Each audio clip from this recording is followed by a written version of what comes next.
chẳng hạnนี้ខ្ញុំដាក់ពីឆ្វេងទៅស្ដាំទៅ left to right ហើយខ្ញុំ select ទាំងអស់មកនេះហើយខ្ញុំចុច enter មួយពងមកអញ្ចឹងវារត់1 2 3 4 5 6 7បើស្ដីអ្នកទាំងគ្នានៅក្នុងវីដេអូនេះខ្ញុំចង់ចេញលេខនៅលើទូចមួយនៅក្នុងការប្រើប្រាស់កម្មវិធី AutoCAD ឧទាហរណ៍ថាបើសិនជាយើងចង់ rename grid bubble grid របស់យើងនេះជាទូទៅគឺយើងដាក់លេខ1លេខ2លេខ3លេខ4អញ្ចឹងទៅឬក៏ ABCD អញ្ចឹងទៅអ្នកខ្លះដាក់ពីឆ្វេងទៅស្ដាំពីស្ដាំទៅឆ្វេងអញ្ចឹងទៅអញ្ចឹងបើសិនជាយើងអង្គុយកែមួយមួយវាចំណាយពេលយូរមែនអត់អញ្ចឹងនៅក្នុងនេះខ្ញុំមានលេខទូចមួយគឺអ្នកគ្នាគ្រាន់តែ load វាមកខ្ញុំមានលេខមួយនេះហើយខ្ញុំ load វាមកអូខេតទៅទៀតខ្ញុំប្រើ command AB ហ្នឹង rename attribute block ចុច enter មកខ្ញុំ select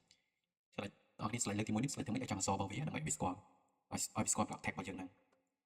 តទៅទៀតយើងដាក់ prefix អត់បើយើងដាក់ prefix ទេយើងចុច enter មកតទៅទៀតយើងចង់ដាក់លេខ1លេខ2លេខ3ឬក៏ ABCD អញ្ចឹងខ្ញុំដាក់លេខ1ចុះតទៅទៀត suffix យើងត្រូវការ suffix អត់បើយើងអត់ត្រូវការទេយើងចុច enter មក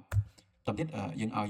យើងត្រូវការចុច1 1មិនថាចុច1 2 3 4 5អញ្ចឹងទៅឬក៏ចុចឲ្យវារត់ auto ខ្លួនឯងពីឆ្វេងទៅស្ដាំឬក៏ពីស្ដាំទៅឆ្វេងអញ្ចឹងទៅអញ្ចឹងអានេះខ្ញុំដាក់ពីឆ្វេងទៅស្ដាំទៅ left to right ហើយខ្ញុំ select ទាំងអស់មកនេះហើយខ្ញុំចុច enter មួយពងមកអញ្ចឹងវារត់1 2 3 4 5 6 7អញ្ចឹងបើសិនខ្ញុំចង់ឲ្យវារត់ពីនេះមកនេះវិញបានអត់បានដូចគ្នាគឺខ្ញុំ click មួយណាក៏បានដែរឲ្យតែ click តាមឈ្មោះអញ្ចឹងហើយខ្ញុំចុច enter ហើយខ្ញុំដាក់លេខ1 enter មកទៀតមកហើយខ្ញុំយកពី right to left ម្ដងខ្ញុំ select វាចេញមកចានេះ12អញ្ចឹងខ្ញុំចុច enter មកអញ្ចឹងវារត់1 2 3 4 5ពីគ្នាមកវិញតោះនេះបាទដូចគ្នាដែរតទៅទៅនឹងទៅលើទៅក្រោមអញ្ចឹងអានេះខ្ញុំមាន AA ទាំងអស់នេះខ្ញុំចង់ rename វាឲ្យលឿនគឺខ្ញុំអោ AB ចេញមកហើយខ្ញុំ click ប៉កមួយមកហើយខ្ញុំចុច prefix ខ្ញុំដាក់ទេហើយខ្ញុំដាក់ A មក A នេះហើយខ្ញុំវាយសតូចក៏បានដែរទេហ្នឹង suffix ខ្ញុំដាក់ទេហើយខ្ញុំចុចយកពីក្រោមមកទៅនេះ bottom top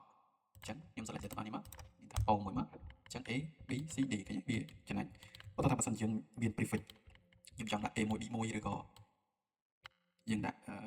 GA អញ្ចឹងតែនេះឧទាហរណ៍ថាខ្ញុំមានខ្ញុំដាក់ AB យើងមួយទៀតមកថាមួយចុចដល់នេះហើយខ្ញុំ suffix នេះ